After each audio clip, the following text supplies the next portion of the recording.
back to Unpaid Film Critic. It's been a while. Today I will be reviewing a 2019 psychological drama that came out in 2019. It's called Joker. It was written and directed by Todd Phillips and also written by Bob Kane and Scott Silver. It stars Joaquin Phoenix as Arthur Fleck, an up-and-coming comedian, up and failed stand-up comedian that leads an impoverished life with his alien mother. However, society shuns him and brands him a freak, and he decides to embrace it. Yeah, I'm doing that film. The film that everyone thought was okay. Now, as for me, I'm someone who thought the film was okay. I watched it. I watched it twice. Once when I watched it when it was in 2019 when I was watching all the films that were nominated for Oscars back during when I still did that. I still do that, but back then. And then, I was watching it, and it felt like I've seen this type of movie before. And I took some time, and I wondered, a film tackling race, tackling class, economic disability, and how the rich seem to always to have the happy ending and the poor do not. Lining that all up, I found how there was another film that came out around the same time. A Korean film called Parasite, written by Bong Joon-ho.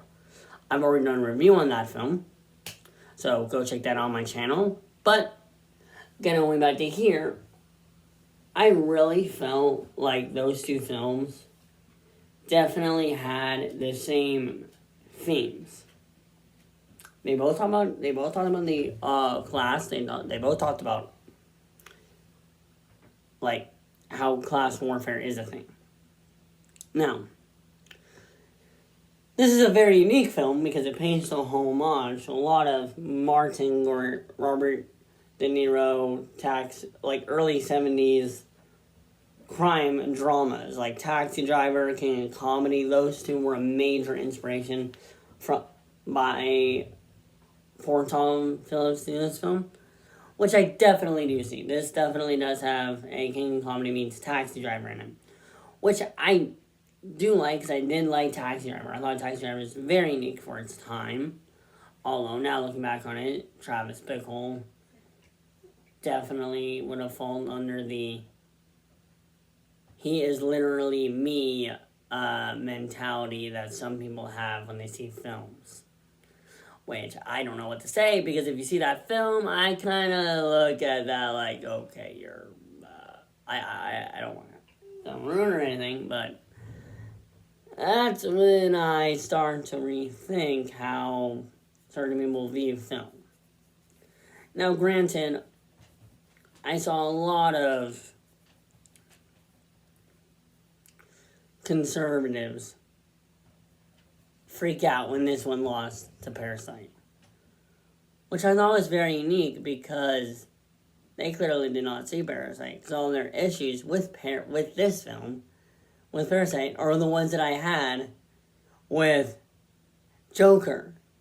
Some of them blaming on how it was a weaker version of Joker, on how it didn't really go into the in-depth. It didn't really show it showed visually with trash cans, but I truly think that the rain scene in Parasite, if you don't know the rain scene, there's a scene in it where it shows how the idea of rain affects poor and affects the wealthy. Now, I think this is also shown in Joker through how Joker ascends and descends the stairs, as in his mind. Now, I find that interesting that those two definitely show different views of life. Different views of how you can view life in general. which I found is very unique. But still, going back to the Joker, I truly liked Todd Phillips directing. Cinematography in this film, I think, is great. I loved it, but I also thought this film could have done better.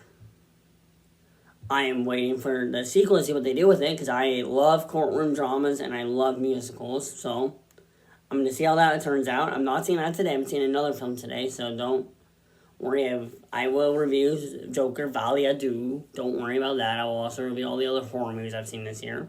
So don't worry, I'll get back to horror soon. I'm just taking a little hiatus. But going back to the Joker, it came out at a time where I think people were concerned that this film would cause violence, and I definitely see that.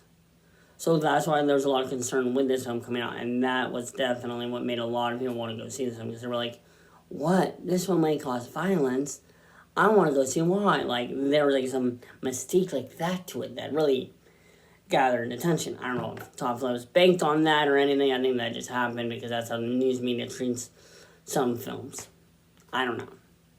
But yeah, I mean, I like Joker, but I don't see it as a masterpiece it is on how a lot of people claim it to be.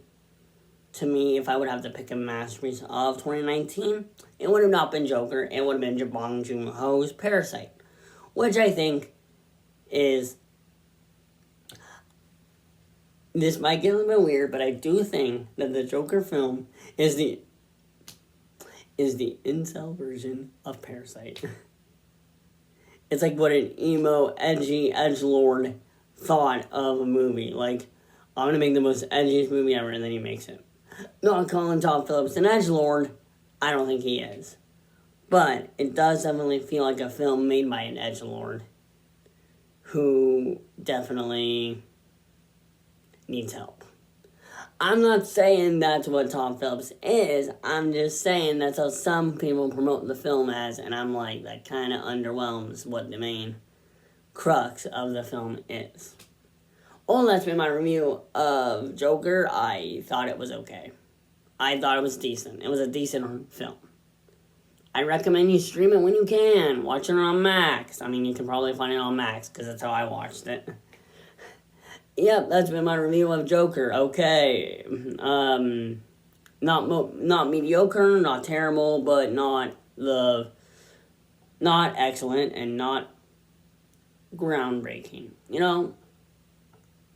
A or B, like, did a job. I felt entertained. I did not feel bored, but I didn't feel like it moved me.